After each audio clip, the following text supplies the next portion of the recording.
Hello friends, good morning everyone. So வாங்க MCX market பற்றி discuss பண்ணலாம். ஸோ வீக்கெண்ட் வந்து எப்படி இருக்கும் எம்சிஎக்ஸ், இன்னைக்கு ஃப்ரைடே வீக்கெண்ட். ஸோ எப்படி இருக்குன்னு பார்க்கலாம். ஸோ நேற்று வந்து நினச்ச மாதிரி தான் போயிருக்கு. கிட்டத்தட்ட பார்த்தீங்கன்னா நமக்கு வந்து ஒரு 1.12% வரைக்கும் மேலே வந்திருக்கு. ஸோ இன்னைக்கு ஓவர் நைட் மார்க்கெட்டும் பார்த்தீங்கன்னா யூஎஸ் ஆயில் ஸோ நேற்றோட ஹையாக பிரேக் அவுட் பண்ணிட்டு கிட்டத்தட்ட $0.235 வந்து ஒரு பாசிட்டிவ்ல தான் போயிட்டு இருக்கு. ஸோ நம்மளோட பேட்டர்ன் வந்து ஒர்க் அவுட் ஆயிருக்கு நேற்று.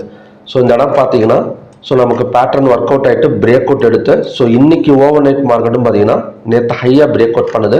ஸோ கண்டிப்பாக வந்து ஒரு ஒன் சைட் பை மார்க்கெட் வந்து எதிர்பார்க்கலாம். ஸோ இந்த இடத்துல தான் ஒரு ஸ்டாப் லாஸ் ஹண்டிங் மாதிரி நேற்று நடந்திருக்கும். ஸோ நம்மளோட யூஎஸ் க்ரூட் ஆயில் வந்து எப்படி க்ளோஸ் ஆயிருக்குன்னு பார்த்தீங்கன்னா ஸோ இந்த எண்டோட க்ளோஸ் ஆயிருக்கும் நமக்கு. ஆனால் இங்கேருந்து பார்த்தீங்கன்னா மறுபடியும் ஸோ நல்ல ஒரு பாசிட்டிவ் எடுத்துட்டு மேலே தான் வந்துட்டு இருக்கு. ஸோ க்ரூட் ஆயில் நமக்கு செல்லிங் ப்ரெஷரில் க்ளோஸ் ஆன மாதிரி இருந்தால் கூட ஸோ இன்னைக்கு வந்து ஒரு கேப் அப் ஓப்பனிங் இல்லைன்னா பார்த்தீங்கன்னா கண்டிப்பாக வந்து நியர் த ரெசிஸ்டன்ஸில் தான் ஓப்பன் ஆகும். ஸோ நியர் த ரெசிஸ்டன்ஸ் வந்து ஒர்க் ஆகுமா, அதாவது ரெசிஸ்டன்ஸ் நம்ம எதை எடுத்துக்குவோம், இந்த ஜோனை தான் எடுத்துக்குவோம். அதாவது இந்த ஜோனை தான் ரெசிஸ்டன்ஸ் எடுத்துக்குவோம். பட் இந்த இடத்துல ஒர்க் ஆனால் இந்த இடம் ரெசிஸ்டன்ஸாக ஒர்க் ஆகுமா அப்படின்னு கேட்டிங்கன்னா கண்டிப்பாக வந்து டவுட்டு தான். ஏன் நான் ஆல்ரெடி சொல்லியிருக்கேன். ஸோ யூஎஸ்ஐ நல்ல ஒரு பாசிட்டிவ்ல போயிட்டு இருக்கிறப்ப ஸோ இந்த இடம் ரெசிஸ்டன்ஸாக ஒர்க் ஆகாது. ஸோ அதுக்கு பதிலாக பார்த்தீங்கன்னா ஒரு பிரேக் அவுட்டாக தான் ஒர்க் ஆகும். பை சைடு பிரேக் அவுட்டாக தான் ஒர்க் ஆகக்கூடிய சான்சஸ் இருக்கு.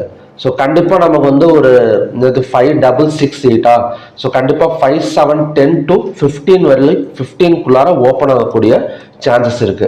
ஸோ அப்படி ஓப்பன் ஆனால் இந்த 5729 தான் பிரேக் அவுட் பாயிண்ட். இந்த 5729க்கு மேலே 5 மினிட்ஸ் கேண்டில் க்ளோஸ் வச்சா ஸோ அங்கேருந்து அகைன் பார்த்தீங்கன்னா ஒரு ரேலி எடுக்கிறதுக்கு சான்சஸ் இருக்கு. அந்த ரேலி கண்டிப்பாக வந்து ஒரு 80 to 100 பாயிண்ட்ஸ் பக்கம் நாம் வந்து எதிர்பார்க்கலாம். ஓகே, சப்போஸ் இது பிரேக் அவுட் ஆகாமல் கீழே வந்தா கூட இந்த ஜோன் இதுதான் சப்போர்ட் ஜோனா வந்து ஒர்க் ஆகும்.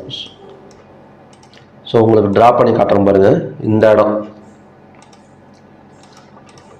ஸோ இந்த இடத்துல ஓப்பன் ஆகுது. இந்த இடத்துல ஓப்பன் ஆகுறப்ப இந்த இடம் பிரேக் அவுட் பண்ணாமல் கொஞ்சம் கீழே இறங்கினா கூட இந்த 5682ங்கிறது ஒரு சப்போர்ட் ஜோனா வந்து ஒர்க் ஆகும். மறுபடியும் இங்கேருந்து பார்த்தீங்கன்னா ரேலி ஆகிறதுக்கு தான் சான்சஸ் இருக்கே தவிர ஸோ க்ரூட் ஆயில் மேபி ஒரு ஈவினிங் டைமுக்கு போயிட்டு வேணால் விழுகுமே தவிர ஸோ மார்னிங்கில் கொஞ்சம் பை சைடு தான் கரெக்டாக இருக்கும். பை சைடு தான் ஃபோக்கஸ் பண்ணுற மாதிரி இருக்கும். ஸோ அதோட பிரேக் அவுட் பாயிண்ட் வந்து 5729, சப்போர்ட் வந்து 5682. ஸோ ஸ்விங் ட்ரேடிங், அதாவது பார்த்தீங்கன்னா யூஎஸ் ஆயிலில் வந்து ஸ்விங் டார்கெட் வந்து நேற்று ஒருத்தர் கேட்டிருந்தாரு டெலிகிராமில், அதாவது ஃபாரெக்ஸ் பண்ணுறதுக்கு. ஸோ ஸ்விங் டார்கெட் எதுவாக எடுத்துக்கலாம் யூஎஸ் ஆயிலை பொறுத்த வரைக்கும் அப்படின்னு பார்த்தீங்கன்னா ஸோ $69.615 வரைக்கும் வரதுக்கான சான்சஸ். ஒரு 3 பாயிண்ட்ஸ் நம்ம வந்து எய்ம் பண்ணலாம். 66.37லேருந்து ஒரு இவ்வளோ தூரம் ஒரு 69 ஒரு 3 பாயிண்ட்ஸ் வந்து ஸோ நம்ம வந்து ஸ்விங் வந்து பண்ணுறதுக்கு யூஸ் பண்ணிக்கலாம். ஸோ ஸ்டாப் லாஸ் கண்டிப்பாக இந்த லோவாச்சு கொடுத்து தான் ஆகணும், வேறு வழி கிடையாது. ஒரு $63. ஸோ டவுன் சைடில் ஒரு $3, ஸோ அப் சைடில் பார்த்தீங்கன்னா ஒரு $3, அதாவது ஒரு 1:1 தான் ஒரு ஸ்விங் ட்ரேடிங் டார்கெட் வர்ற மாதிரி இருக்கும் யூஎஸ் ஆயிலில். ஓகே, ஸோ நெக்ஸ்ட் வந்து பார்த்தீங்கன்னா நேச்சுரல் கேஸ்.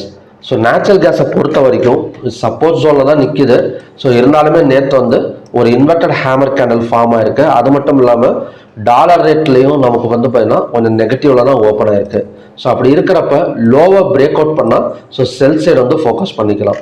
ஸோ நேற்று லோ வந்து 264.9. ஸோ இந்த இடத்த பிரேக் அவுட் பண்ணிட்டு க்ளோஸ் வச்சது அப்படின்னா ஸோ அங்கேருந்து பார்த்தீங்கன்னா இன்னொரு $2-3 அங்கேருந்து பார்த்தீங்கன்னா ஒரு 4 to 5 பாயிண்ட்ஸ் பக்கம் ஒரு டவுன் எடுக்கிறதுக்கான சான்சஸ் இருக்கு. ஸோ அதோட ரெசிஸ்டன்ஸ் எதுவாக இருக்குன்னு பார்த்தீங்கன்னா இந்த ஜோன் தான் 273.5 தான் ரெசிஸ்டன்ஸ். ஸோ அகைன் இந்த இடம் வந்தால் ஸோ நமக்கு இங்கேருந்து பார்த்தீங்கன்னா ஸோ நமக்கு 266 வரைக்கும் வரதுக்கான சான்சஸ் வந்து இன்னைக்கு நேச்சுரல் கேஸில் வந்து இருக்கு. கோல்டு வந்து பிரேக் அவுட் தான் எதிர்பார்த்தேன். ஆனால் நேற்று வந்து பார்த்தீங்கன்னா அகைன் வந்து ஒரு ரெட் கலர் கேண்டில் வந்து ஃபார்ம் ஆயிருக்கு. ஸோ லோவை பிரேக் அவுட் பண்ணிகிட்டே வந்தால் தான் இந்த ரெசிஸ்டன்ஸ் வந்து ஒர்க் ஆகும். மேபி இந்த ரெசிஸ்டன்ஸ் நமக்கு வந்து ஒர்க் ஆகாது. ஆனால் இந்த கேப் இருக்குது. இந்த கேப் ஃபில் பண்ணாமே நமக்கு வந்து கோல்டு மேலே வந்துட்டு இருக்கனால ஒரு இன்ட்ராடே பண்ணுறப்ப லோவை பிரேக் அவுட் பண்ணால் செல் கொஞ்சம் ட்ரை பண்ணலாம், இல்லைனா ஹையாக பிரேக் அவுட் பண்ணால் பை போகலாம். ஸோ மற்றபடி பார்த்தீங்கன்னா ஒரு ஓவராலாக கோல்டு வந்து பை சைட் பிரேக் அவுட் நடக்கிறதுக்கான சான்சஸ் இருக்குது எப்போ வேணும். ஸோ நெக்ஸ்ட் வந்து சில்வர். ஸோ சில்வரை பொறுத்த வரைக்கும் க்ளோஸுக்கு மேலே தான் ஓப்பன் ஆயிருக்கு. ஒரு ரேலி தான் கண்டினியூ ஆகும். ஸோ அதோட டார்கெட் வந்து $39.528 வரைக்கும் வரதுக்கான சான்சஸ் வந்து இருக்குது. ஸோ சில்வர் நம்ம M6ல எடுத்துக்கிட்டோம் அப்படின்னா ஸோ நம்மளோட டார்கெட் என்னவா இருக்குன்னா அதாவது 1,16,657 வரைக்கும் நெக்ஸ்ட் டார்கெட் ஒரு 1000 பாயிண்ட்ஸ் பக்கம். ஸோ சில்வரில் பை சைடு வந்து நம்ம எக்ஸ்பெக்ட் பண்ணிக்கலாம். ஸோ நெக்ஸ்ட் வந்து காப்பர். ஸோ காப்பரை பொறுத்த வரைக்கும் நேற்று வந்து கொஞ்சம் ரெட் கலர் கேண்டில் வந்து ஃபார்ம் ஆயிருக்கு. இருந்தாலுமே நெக்ஸ்ட் சப்போர்ட் ஜோனுங்கிறது இதுதான் 890.35. ஸோ இந்த ஜோனுக்கு வந்துட்டு அகைன் வந்து ஒரு 900 பாயிண்ட்ஸ் வரைக்கும் வரதுக்கான சான்சஸ் வந்து காப்பரில் வந்து இருக்குது. ஸோ ஓகே ஃப்ரெண்ட்ஸ், இதுதான் பார்த்தீங்கன்னா இன்னைக்கான கண்டிஷன்ஸ். ஸோ வர சாட்டர்டே பார்த்தீங்கன்னா 4 PM வந்து 6 PM வரைக்கும் evening crude oil Saturday special class வந்து இருக்குது. ஸோ அதில் வந்து பார்த்தீங்கன்னா ஒரு 10 பாயிண்ட்ஸ் எக்ஸல் போட்டு எப்படி ஒரு F&Oல க்ரூட் ஆயில் வந்து ஒரே ஒரு ட்ரேட் மட்டும் எடுத்து எப்படி சக்ஸஸ்ஃபுல்லாக ரன் பண்ணுறது அப்படிங்கிறத டீச் பண்ண போகிறேன். ஸோ உங்களுக்கு இன்ட்ரெஸ்டட் இருந்தது அப்படின்னா ஸ்க்ரீனில் தெரியிற அந்த நம்பருக்கு மெசேஜ் பண்ணி டீட்டெயில்ஸ் கேட்டு தெரிஞ்சுக்கோங்க. ஸோ அப்புறம் உங்களுக்கு சார்ட் பேட்டர்ன் வீடியோஸ் வேணும், அதாவது 21 டைப் ஆஃப் சார்ட் பேட்டர்ன் இருக்குது. ஸோ அதோட வீடியோஸ் வேணும்னாலும் ஸோ நம்பருக்கு வந்து மெசேஜ் பண்ணி ஸோ நீங்கள் அந்த ரெக்கார்டட் வீடியோஸ் வந்து நீங்கள் வாங்கிக்கலாம். ஸோ மறுபடியும் பார்த்தீங்கன்னா நல்ல ப்ரெடிக்ஷன் வீடியோ நான் உங்களை மீட் பண்ணுறேன். நன்றி, வணக்கம்.